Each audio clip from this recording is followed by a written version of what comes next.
Douglas Harrington, a 63-year-old retiree in rural British Columbia, believed he had found love when Aditi Sharma arrived from India in 2019. By the end of that year, the truth behind their marriage would erupt into one of the town's most shocking tragedies. Douglas Harrington had spent most of his life living quietly in a small lakeside town in British Columbia. After retiring from his job as a maintenance supervisor, his days became predictable, filled with long walks, gardening, and brief conversations with neighbors who admired his gentle nature.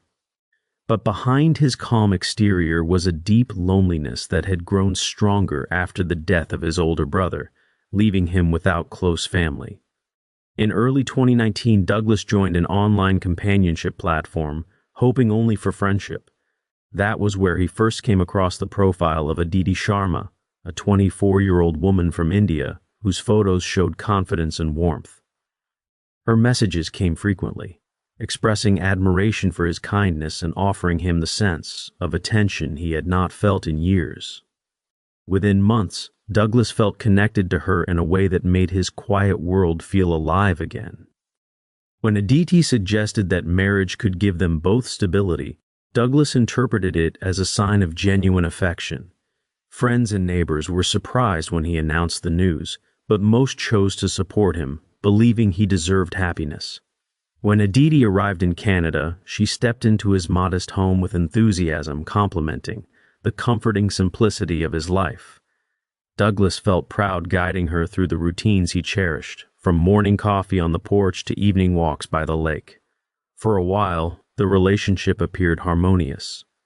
Aditi adjusted quickly to the town, and Douglas, feeling rejuvenated by her youthful energy, believed he had finally found a renewed purpose.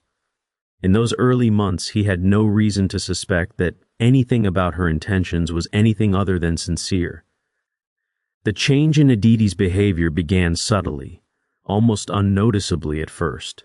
Soon after she received her Canadian work permit, her daily routine shifted from calm domestic life to a fast-paced outside world that Douglas knew nothing about. She started leaving home early and returning long after dark, offering vague explanations about extra shifts and new friends from work. Douglas tried to believe her, but her sudden disinterest in spending time together created a growing distance he could no longer ignore. The warm enthusiasm she once showed toward their new life had faded into impatience, and she treated the home as if it were merely a place to sleep. Her phone became the center of her attention. She guarded it tightly, taking it everywhere, even to the bathroom. Late at night, Douglas often woke to the faint sound of her tapping messages, her face dimly lit by the screen. She always turned it off the moment she noticed him stirring, as if afraid that he might catch a glimpse of something he wasn't meant to see. This secretive behavior replaced the openness she once displayed, leaving Douglas feeling shut out of his own marriage. Aditi also began spending money freely, buying trendy clothes, new makeup, and accessories that didn't match her income. She stopped participating in simple shared moments Douglas cherished, such as cooking together or taking evening walks. Instead, she focused on expanding her social life, often offering cold, brief explanations for her absences.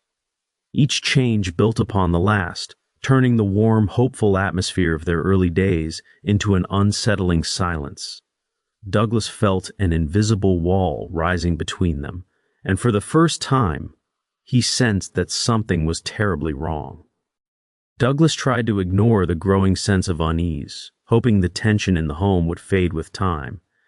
But one afternoon, while searching for a flashlight in a storage drawer, he found a slim, older smartphone wrapped in a scarf. It wasn't the device Aditi used daily. The moment he switched it on, his world began to unravel.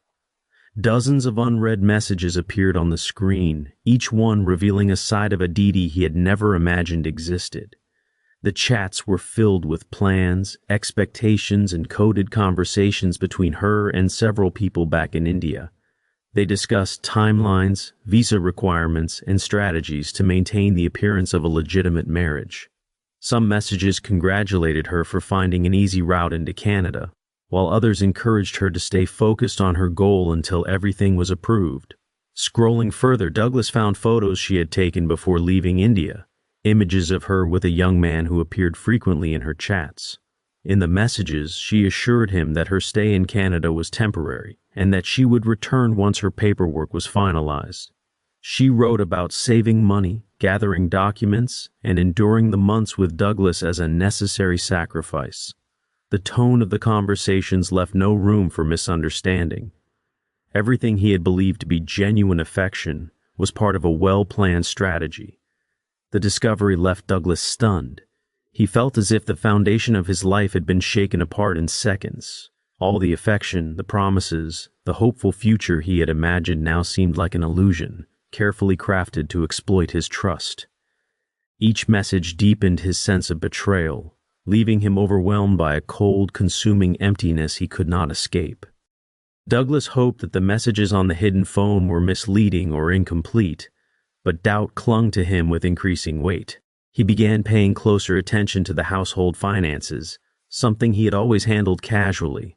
For years, he lived a simple life with modest expenses, and his savings remained stable. But within minutes of reviewing his bank statements, he noticed irregular withdrawals that made his chest tighten. Large sums had been taken out over several weeks, often on days when Aditi claimed she was buying groceries or work supplies. The amounts were far beyond anything she could reasonably need. Driven by a sinking feeling, Douglas looked deeper. He found receipts for wire transfers sent to multiple accounts in India, each one carrying a significant portion of his savings. The names on the transactions were unfamiliar, but the pattern revealed a clear purpose. Aditi had been funneling money out of his account without his knowledge, using it to support the same people who had encouraged her to pursue the immigration scheme. The realization struck him with painful clarity. This was not an impulsive mistake, but a calculated operation. As he traced each withdrawal, a series of unanswered questions rushed through his mind. How long had she planned this? How many people were involved? How much more would she have taken if he hadn't checked? The more he uncovered, the more he understood that he had been viewed as a resource rather than a partner. The financial betrayal added a new sting to the emotional one. His trust had not only been broken, it had been used as a tool against him. The home that once felt peaceful now felt like a place where he had been deceived at every turn, and Douglas found himself struggling with a growing sense of violation he could no longer dismiss. The unexpected visit from the immigration officer arrived at a moment when Douglas was already overwhelmed by the discoveries he had made. Aditi had no warning. The knock at the door froze her in place. The officer explained that the visit was part of a routine verification process to ensure the marriage was genuine, something Douglas had assumed would be simple, given all the documents they had submitted. But once the officer began asking questions, the tension in the room became unmistakable. Aditi struggled to provide consistent answers about their daily life, their routines, and their shared history. Details that a committed couple would naturally know seemed to slip from her grasp, and her discomfort grew more visible with each question. Douglas watched closely, noting the way her hands trembled and how her eyes avoided contact. It wasn't the nervousness of someone caught in an unexpected interview. It was the panic of someone trying to protect a fragile plan from collapsing. Her hesitation made the officer's expression tighten, and although the visit ended without confrontation, the atmosphere in the house shifted the moment the door closed behind him. Aditi exhaled, with a fear that confirmed more than she intended to reveal. Later that evening, Douglas replayed the entire encounter in his mind. The nervous glances, the inconsistent details, and the uncertainty in her voice all pointed toward one truth. She wasn't afraid of disappointing him. She was terrified of losing her path to residency. The idea haunted him. It meant their life together had been little more than a disguise meant to survive a verification process. The realization left Douglas more certain than ever that he had become entangled in something far larger and more deliberate than he had imagined. Douglas's thoughts became a constant storm, circling around everything he had uncovered. Sleep no longer brought rest. Each night he lay awake, replaying every moment of their relationship, searching for signs he had missed. The affectionate messages, the rushed marriage, her excitement upon arriving, All of it now seemed staged, rehearsed, and delivered with the precision of someone who knew exactly what she wanted. He felt foolish for believing in a future that had never existed. The betrayal weighed on him like an anchor, tightening around his chest with every passing day. The turning point arrived when he discovered a printed itinerary tucked between Aditi's clothing. It was a one-way plane ticket scheduled for early spring, just 2 days after the projected approval date for her permanent residency. The destination wasn't India, but another country entirely, a place where she likely had connections waiting. The date, the timing, the secrecy, everything aligned with the messages he had seen on her hidden phone. She had planned her exit with careful precision, intending to abandon the marriage the moment she secured her status. Douglas stood frozen with the ticket in his hand, feeling the final piece of the puzzle slide into place. The hope that he had misinterpreted everything collapsed instantly. He realized the relationship had been orchestrated from the start, a step in a larger scheme he couldn't fully grasp. The thought that his love, savings, and trust had been used as a passport into another life filled him with a despair he couldn't articulate. His emotional stability, already fragile, cracked under the overwhelming weight of the truth. The quiet days of his retirement had transformed into a waking nightmare, and he felt himself sinking deeper into a darkness he no longer knew how to navigate. The house felt colder than ever on the December night, when everything reached its breaking point. Douglas had spent days moving through his routines in a daze, carrying the weight of betrayal like a constant ache behind his ribs. Every object in the home reminded him of Aditi's presence, yet none of it felt real anymore. The pictures on the walls, the shared meals, the laughter he once cherished, everything now appeared staged, part of a carefully crafted performance meant to keep him unsuspecting. The discovery of the plane ticket replayed in his mind endlessly, tightening the knot of anger and despair that had been building inside him. That night, the emotional pressure he had been trying so desperately to contain finally erupted. The silence in the house felt suffocating. Douglas couldn't escape the thought that his trust had been manipulated from the start, that the companionship he had longed for had been nothing more than a transaction. Thoughts of the money she had taken, the lies she had told, and the future she planned without him intensified the storm inside him. Each memory sharpened the pain until it became unbearable.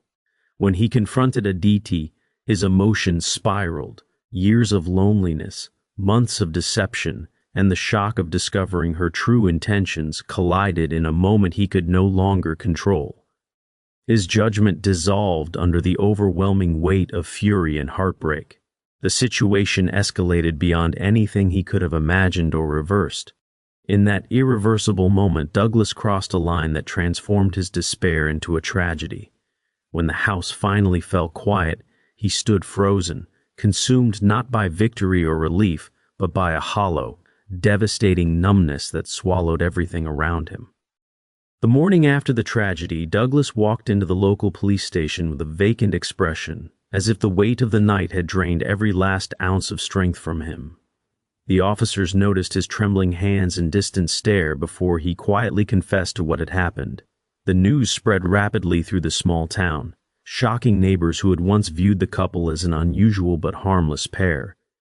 Investigators quickly arrived at Douglas's home, where they documented the scene with a somber efficiency that contrasted sharply with the chaos of emotions that had led to the crime. As the investigation unfolded, the pieces of the story came together with unsettling clarity. Detectives recovered the old phone containing months of messages outlining the immigration scheme. They found bank statements showing large unauthorized withdrawals and wire transfers sent overseas. They uncovered the plane ticket that confirmed Aditi's plan to leave immediately after securing residency. All these details supported the growing picture of deception and emotional manipulation, yet they could not excuse the violent act Douglas had committed. The authorities acknowledged the betrayal he had endured, but the law required accountability. The court trial that followed drew national attention. Reporters highlighted the vulnerability of older individuals entering relationships with much younger partners, as well as the rising concerns surrounding fraudulent marriages used as pathways to residency. Community members who once greeted Douglas on morning walks watched the proceedings with heavy hearts, struggling to reconcile the gentle man they knew with the irreversible tragedy he had caused. Ultimately, Douglas received a life sentence, leaving behind a sorrowful reminder of how desperation, deception, and emotional collapse can intertwine into a disaster no one can undo. The town continued to speak of the case for years, not out of curiosity, but as a warning of how fragile trust can be, and how devastating its betrayal becomes